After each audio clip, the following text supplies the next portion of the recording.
Ini ndiri mukadzi ane 25 years. Ndine vana 2 vana nababa vakasiyana. Ndiri munyika yevatorwa.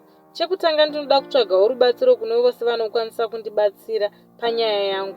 Nyaya yangu yakamira yakadai so. Baba vangu vakaromba mushonga welaki. Saka mhiko dzose dzakaiswa pandiri. Handiroorwi, ndinongomitiswa. Handina chandinobata chinobuda. Mari yangu yandinoshandira haina chainotenga. Ndikaita munhu wandinenge ndafambidzana naye anongofuratira pasina kukonana. Ndinoshanda zvekuti chero vandinoshanda navo vanoyemura, asi hapana chinobuda. Ndinoitwa mukadzi nechinhu chandisingaoni. Ndakamboudza amai vangu pandakafamba ndikabata zvandakabata. Ivo vakati havana chavanoziva ende hapana chavanokwanisa kuita. Vakanditi kana ndine mari ndivatumire vana vavachengete. Zvinova zvinhu zvakandirwadza kuudzwa naamai vangu vandaifungawo kuti vachandibatsirawo.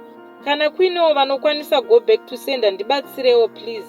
Zvinhu zvidzokere kumuridzi. Handingatamburi nezvinhu zvisiri zvangu. Ndine vana vanoda kuchengetwa. Ndibatsirewo please hama dzangu. Thanks kune vachabatsira.